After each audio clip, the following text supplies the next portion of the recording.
Hello. My recommendation and implementation plan today is related to mergers and acquisitions. M&A has been a focus of social science research and business for 4 decades because most M&A deals fail. And that is because of the human element and the M&A transformation not getting it right. Now, specifically, this problem of practice explored whether or not the inclusion of an HR plan or transition plan in an M&A effort could make the difference between employee engagement before and after the M&A event. And that is because unsuccessful M&A initiatives are positively correlated with disengagement and employees having an inability to identify with their company or its mission. And when HR plans are not part of M&A projects, employees resign, the conflict between the acquired and acquiring festers, and engagement drops. The organization at the center of the study is ABC Company. ABC Company is my employer. And in December 2019, we had 1,100 employees in 300 branches in 6 states. By the end of that month, we had acquired one of our competitors and added 400 employees and 115 branches to our roster. By post-acquisition, our new roster included 1,500 employees. We were still privately owned, a consumer lending company, and we had expanded to 415 branches and from 6 states to 11 states. My literature review really led to 2 theories.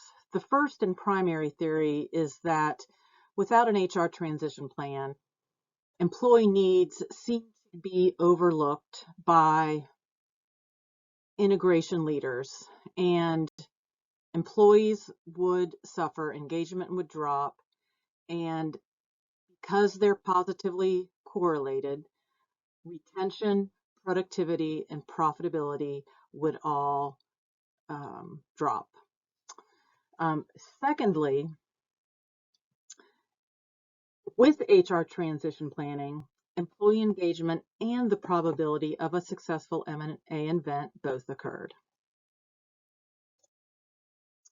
The study really produced 4 key recommendations. First and foremost, the senior leadership team and the project integration team need to support the inclusion of an HR transition plan and the HR professional and learning professional that are on the M&A integration team. That leads to the third item, which is that the inclusion of the HR plan interventions need to go wherever in the M&A integration timeline that the HR/learning professional recommend. And lastly, employee engagement should be measured both before and after the M&A transformation to assess the effectiveness of the transition plan. And since retention and productivity and profitability typically move in the same direction, those numbers should be captured as well.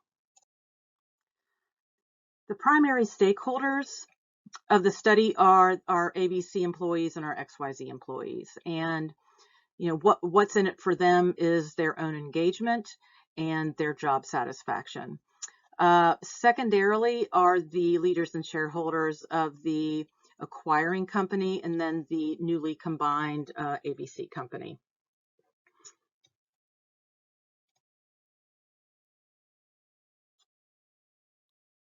So 2 other observations about the stakeholder group.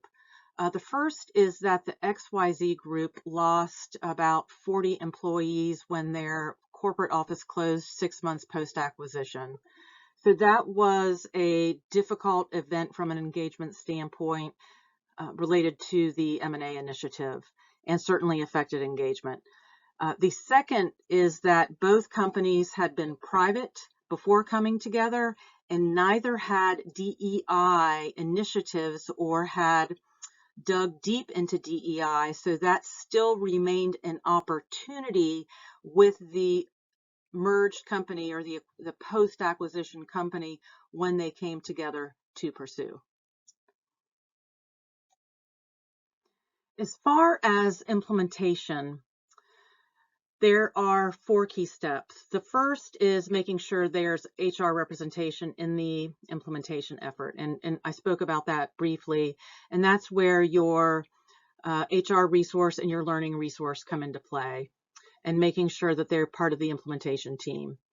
And then in the transition plan, there are 2 clear components. One is communication and the other is learning. Communication needs to come early, often, and in a regular pattern or cadence.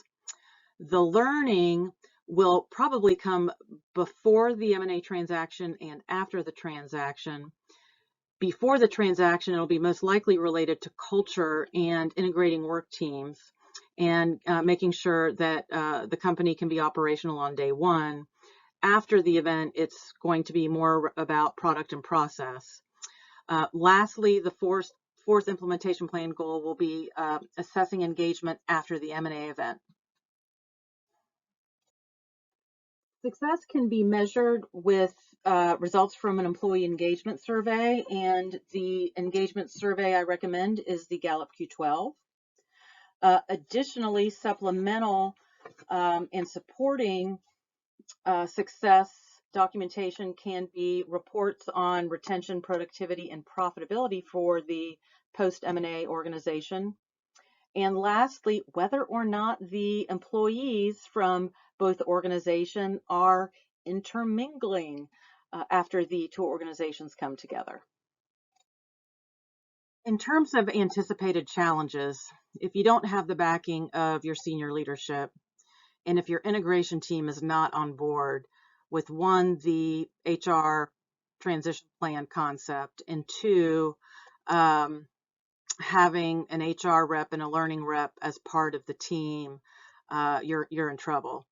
And there may not be any point in moving forward. So that's critical. The other is employee adoption, because there are a number of ways that employees can halt progress. So all 3 of these items are issues that could arise.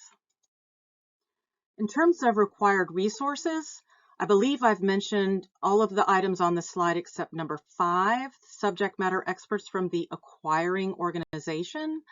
And these individuals would help the learning professional prepare the training to educate the acquired individuals as they're getting up to speed post M&A. These 7 steps are the major milestones of the change event. Announcement, communication, M&A prep, M&A event, post M&A communication and learning, transitioning back to business as usual, and then assessment and evaluation. This is an actual timeline of the deal and the M&A acquisition, and then the closure of XYZ's corporate office. I mentioned that the deal closed at the end of 2019, and this is how the communication calendar played out.